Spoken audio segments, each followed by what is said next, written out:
그리스 아테네 니카이아의 한 식당에서 일하는 코올라는 오늘도 가게를 찾아온 남편 디미트리스를 반겼습니다. 이제 결혼한 지 2달밖에 되지 않은 신혼이라 그런지 그는 매일 아내를 보러 그녀가 일하는 시간에 가게를 찾고는 했죠. 디미트리스는 조용한 사람이었습니다. 키가 작고 말랐던 남편의 인상은 좀 차가워 보일 때도 있었지만 아내를 보러 가게를 자주 찾아오는 것만 봐도 애정이 없는 사람은 아닌 듯 보였죠. 그렇기에 이날 가게로 들이닥친 경찰이 그를 살인죄로 체포했을 때 아내는 놀라고 말았습니다.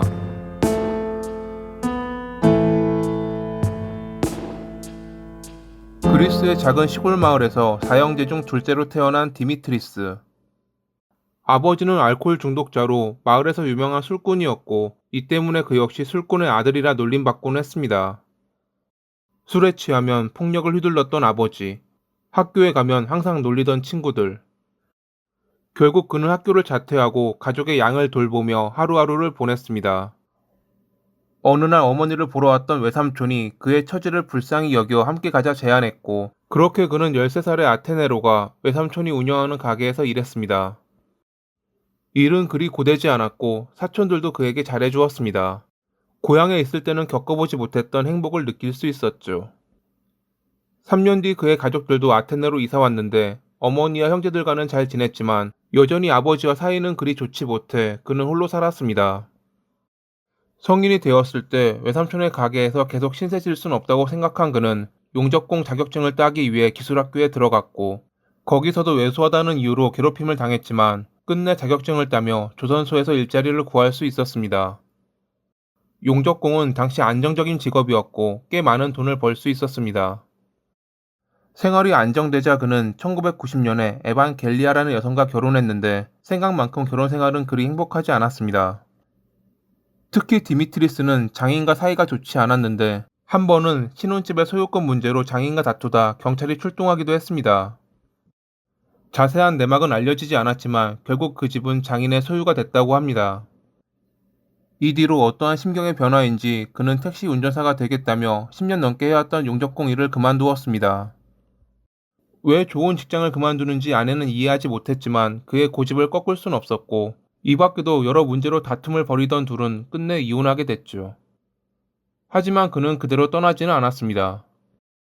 집 문제로 자기와 다툼이 있었던 장인에게 복수를 다짐했던 그는 아내와 헤어지고 며칠 뒤 장인의 집에 불을 질렀습니다.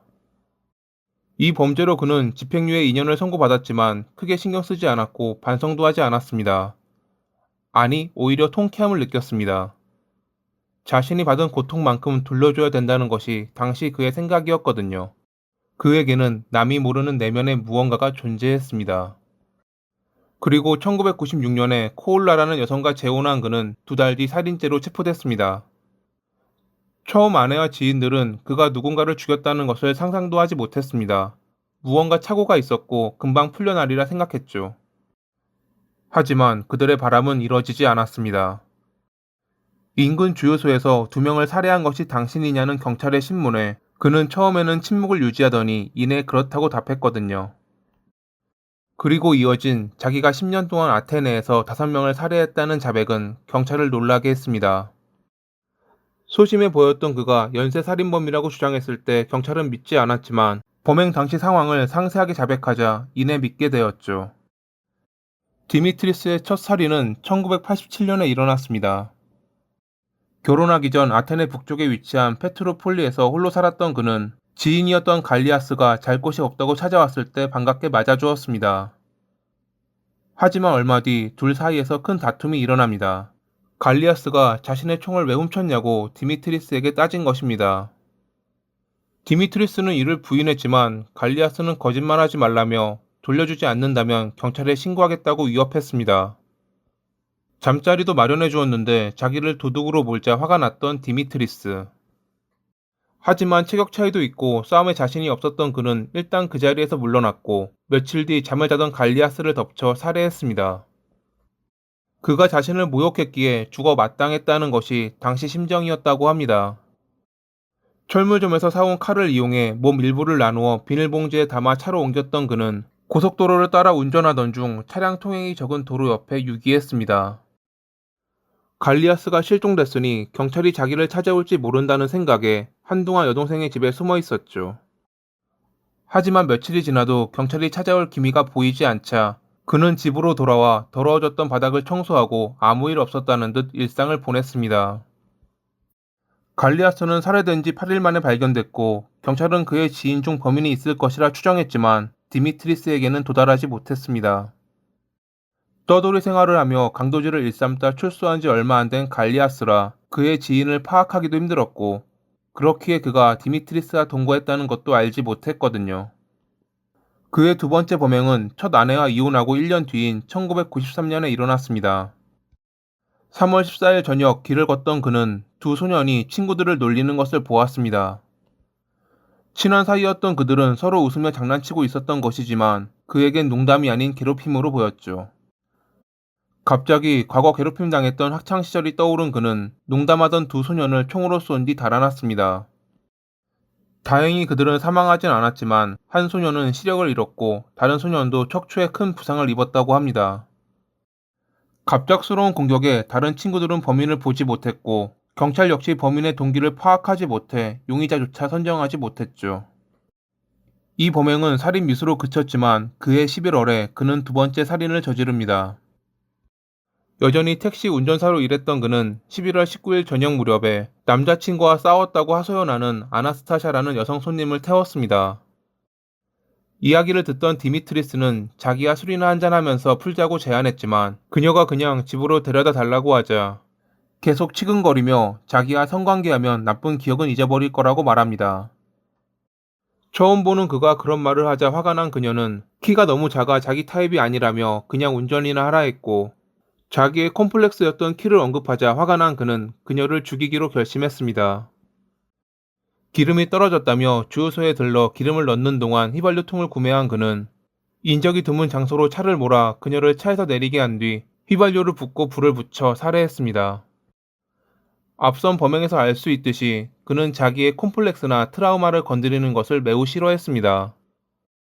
그것이 자기가 먼저 실수하거나 그냥 다른 이들이 농담하는 것이었음에도 말이죠. 하지만 자신의 왜소한 신체 조건 때문에 바로 그 자리에서 범행을 저지르지 않고 성공할 거라는 확신이 든 상황에서만 범행을 저지르는 치밀함을 보였습니다. 1994년 1월 9일에 저지른 세 번째 살인 역시 그러했습니다. 두 달 전 그는 같은 택시 운전사 동료인 안드레디스와 트러블이 있었습니다. 광장에서 손님을 태우려고 순찰을 기다리는 자기를 무시하고 안드레디스가 새치기했기 때문이었죠. 이에 대해 따졌지만 돌아오는 것은 냉소와 무시였기에 결국 디미트리스는 그를 살해하기로 마음먹었습니다. 당시에는 둘이 싸우는 것을 본 이들이 많았기에 물러났던 그는 두 달 뒤 손님으로 변장해 안드레디스의 택시에 올라탔습니다. 장거리 손님으로 위장해 인적이 드문 장소에서 소변이 마렵다며 차를 세운 그는 트렁크에서 물 좀 꺼내달라고 안드레디스를 유인해 총으로 살해했습니다. 그리고 다른 지역까지 그의 택시로 이동한 뒤 시체와 함께 차를 불태우고 달아났죠. 이 사건 역시 경찰은 범인에 관한 어떠한 실마리도 찾지 못했습니다. 하지만 1995년 12월 21일에 그가 마지막 살인을 저질렀을 때 비로소 경찰은 디미트리스에게 다가갈 수 있었죠. 두 달 전 그는 21살의 코스타스라는 남성에게 차를 팔았는데 당시 디미트리스가 원했던 금액은 70만 드라크마였지만 코스타스는 60만을 건네며 이 돈이면 충분하지 꺼져 난쟁이 라고 말했습니다. 차를 넘겨주긴 했지만 자신의 콤플렉스를 건드리자 화가 난 디미트리스는 그를 미행해 거주지를 알아냈고 두 달 뒤인 12월 21일에 갖고 있던 보조키로 차를 훔쳐 달아났습니다. 그 장면을 목격한 코스타스는 동생인 안토니스와 함께 그를 쫓았는데 그들의 미행을 알지 못한 디미트리스는 여유롭게 주유소에 들렀고 그가 차에서 내리자 그들은 왜 차를 훔쳤냐며 다가갔습니다. 깜짝 놀란 그는 총을 꺼내 쏘았고 그들이 주유소 건물로 도망갔음에도 따라가 끝내 살해했습니다. 자기 얼굴을 알고 있던 그들이 경찰에게 알릴지 모른다는 불안감 때문에 살인을 저질렀다고 합니다. 이것만으로는 당시 그가 경찰의 수사망에 들어가지는 않았지만 다음에 저지를 범행을 증명하는 중요한 증거가 됐습니다. 그로부터 5개월 뒤 그는 아지안니 디스라는 한 남성의 집 앞에 서 있었습니다. 문을 두드리며 자기 여자친구를 꼬시지 말라고 외쳤죠. 하지만 그가 말한 여자친구는 그와 아는 사이도 아니었고 오히려 아지안니디스의 여자친구였습니다. 어느 날 택시를 탔던 여성을 마음에 들어했던 그는 망상에 빠져 그녀를 자기 여자친구라 여겼고 그녀의 남자친구였던 아지안느디스가 그녀를 꼬셨다고 생각해 그의 집을 찾아왔던 것입니다. 하지만 당시 그는 집에 없었고 그의 어머니가 소란을 피운다면 경찰에 신고할 테니 떠나라고 말했습니다. 디미트리스는 절대 물러나지 않겠다는 의사를 밝혔고 그 사이 경찰이 출동하자 인근 건물 지하에 숨어 경찰과 총격전을 벌였습니다. 이 총격전에서 경찰 2명이 가벼운 상처를 입었죠. 경찰이 주춤한 사이 골목을 빠져나와 자기 택시를 타고 도주했던 그였지만 그 모습을 지켜보던 주민의 신고로 작은 키에 검은 머리 택시 운전사를 추적하던 경찰은 디미트리스를 용의자로 선정할 수 있었고 5개월 전 주유소에서 일어난 살인사건에서 피해자가 그에게 차를 샀던 것을 확인하며 그가 범인이라 확신할 수 있었죠. 그렇게 두 번째 아내가 일하는 가게에서 살인 용의자로 체포된 그는 신문 중 과거 범행까지 자백하며 살인 5건과 살인미수 7건으로 기소됐습니다. 다음은 신문을 봤던 그가 대답한 내용 중 일부입니다. 저는 길들여진 동물로 태어났지만 야생동물이 되었습니다. 상황이 그렇게 만들었죠. 모든 사람이 저를 부당하게 모욕했습니다. 제가 했던 일을 뒤돌아보면 안 좋은 일도 있었지만 후회한다고 해서 달라지는 것은 없습니다. 무엇보다도 저를 모욕하고 기분 나쁘게 하는 사람들에게 복수하고 싶었어요. 만약 개미가 저를 비난했어도 개미를 쏘았을 것입니다. 총을 들고 범행을 저지를 땐 전 신과 마찬가지였습니다. 제가 그들보다 커진 느낌이었죠. 보석을 거부당하고 수감된 그는 법의 심판을 피하고자 1997년 5월 12일 감옥 화장실에서 스스로 목숨을 끊었습니다. 그의 콤플렉스였던 작은 키 때문에 오히려 샤워기 머리 부분에 매달릴 수 있었다고 합니다.